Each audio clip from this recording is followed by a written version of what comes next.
Cet homme de 80 ans est un maître du piratage informatique. En faisant les courses le matin, il se faufile sur le toit. Il a sorti son Nokia de longue date. Puis il a allumé son ordinateur. Il a tapé une chaîne de code avec une grande habileté. Appuyé sur la touche entrée. L'appel est allé directement au chef de la police. Le chef a pris le téléphone. Le vieil homme a dit au chef qu'il avait posé des bombes dans 5 endroits de la ville. Les bombes exploseraient à 18 heures précises. Il a raccroché le téléphone après ça. Mais le directeur n'a pas cru le vieil homme. Il pensait que c'était une blague. Quand il n'a rien entendu de l'autre côté. Alors le vieil homme a appelé à nouveau et a dit au chef. L'une des bombes se trouvait dans les toilettes du poste de police.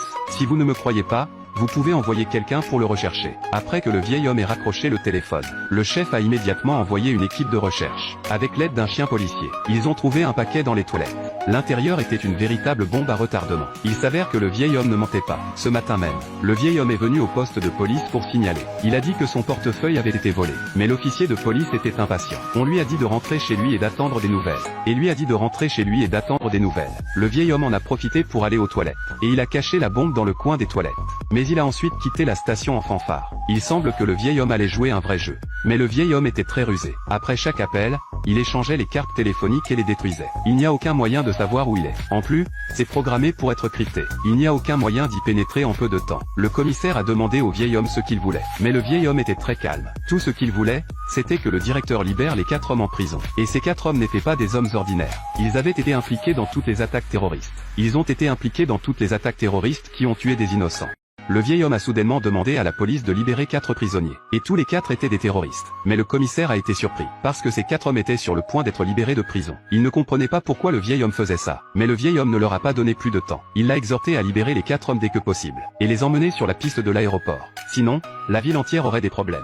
Il n'y avait rien d'autre que le chef pouvait faire. Il n'avait pas d'autre choix que d'accepter les demandes du vieil homme. En même temps, il envoie un maître hacker pour s'occuper du vieil homme. À ce stade, le vieil homme a encore appelé un journaliste. Il lui a dit de se dépêcher à l'aéroport. Une grande histoire était sur le point de se produire là-bas. Le journaliste a cru le vieil homme sur parole. Mais elle ne savait pas quels étaient devenus les yeux du vieil homme. D'autre part, la police a libéré 4 prisonniers à la demande du vieil homme. Sur le chemin de l'aéroport, les prisonniers ont flirté avec la police. Un officier du SWAT voit ça et sort une arme pour les effrayer. Le prisonnier raconte tout de suite une histoire à la police. Que quelqu'un l'avait kidnappé quand il avait 5 ans. Et l'ont attaché à un arbre. Puis ils sont tous morts. Aujourd'hui, nous avons été kidnappés par vous deux. Alors, quand vas-tu mourir? Il a dit et a encore ri. De l'autre côté, le vieil homme a regardé sa montre. Il a senti qu'il était arrivé. Alors il a rappelé le chef, demandant un appel pour confirmer l'identité des 4 prisonniers.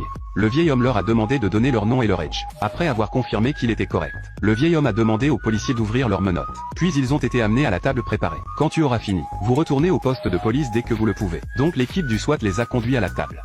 Et c'est là que, un des officiers a soudainement changé d'avis. Il a fait sortir un des hommes. Il allait faire en sorte que le vieil homme lui dise où se trouvait la bombe, avant qu'il puisse le laisser partir. Le vieil homme n'en avait aucune idée. Il a appuyé sur le téléphone à côté de lui. À ce moment-là, le téléphone sous la table a sonné. Ils ont pris le téléphone, mais ils n'ont pas remarqué la bombe sous la table. En appuyant sur le bouton de réponse, la bombe a explosé. Les 3 hommes ont explosé. Le vieil homme a essayé de s'assurer qu'il soit tué. J'ai encore appelé le téléphone du chef. Il a découvert qu'il y avait encore une personne derrière. Il semble que le plan ne soit pas encore terminé. À ce stade, le chef était complètement confus. Il pensait que le vieil homme essayait de les sauver. Au lieu de cela, il les a tués. Il a demandé au vieil homme. Le vieil homme dit en colère au chef. Si une souris est entrée dans la maison, vous ne le traiteriez certainement pas comme un animal de compagnie. Tu trouverais un moyen de t'en débarrasser. Mais ces terroristes sont pires que des rats. Qui êtes-vous, bon sang? Je suis juste un vieil homme à la retraite. Mais c'est à cause de votre corruption. Vous donnez à ces terroristes une chance de vivre, pour qu'ils puissent continuer à nuire aux autres. En fait, je suis juste une personne ordinaire. La peur des attaques terroristes. Je suis une personne ordinaire qui ne peut même pas prendre le bus. Quand le vieil homme était dans le bus tous les matins, il rencontrait toujours un jeune homme pour lui dire bonjour. Le vieil homme s'est vite habitué à la présence du garçon. Jusqu'au jour où, le gars a montré la bague qu'il portait à la main au vieil homme. Le vieil homme a levé le pouce pour le féliciter. Mais le jour suivant, le vieil homme n'a pas pris le bus. Puis il a vu les nouvelles de l'explosion du bus. Il n'a jamais revu le garçon. Tout ceci est le travail des terroristes. Le commissaire a demandé au vieil homme. Tu fais ça pour venger ce type? Le vieil homme a secoué la tête et a dit. Vous avez l'esprit étroit. Je veux juste que les enfants de ce pays aillent dans le futur et reviennent sains et saufs. Il n'y aura plus d'attaque terroriste. À ce stade, le vieil homme a réalisé qu'il en avait un peu trop dit.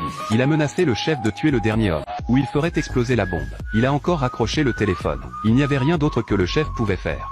Il a ordonné à l'équipe du SWAT de tuer les terroristes comme l'avait demandé le vieil homme. À ce moment-là, le pirate a découvert l'emplacement du vieil homme, bien que le directeur l'ait vu. Mais il a fermé les yeux sur tout ça. Quand le vieil homme a vu la nouvelle que le dernier homme était mort, a fait ses bagages dès qu'il a pu. Puis il a dit au chef qu'il n'y avait pas d'autres 4 bombes. Il s'est ensuite précipité chez lui avec son panier de légumes. Le jour suivant, les nouvelles ont rapporté que 4 terroristes avaient tenté de s'échapper pendant le transfert. La police les avait tués sur place. Personne n'a mentionné le vieil homme. À la fin de l'histoire, le vieil homme est passé devant le chef en bas. Le directeur a reconnu le vieil homme, mais il prétend que rien ne s'est passé. Et c'est la fin du film pour aujourd'hui. Que la paix règne dans le monde.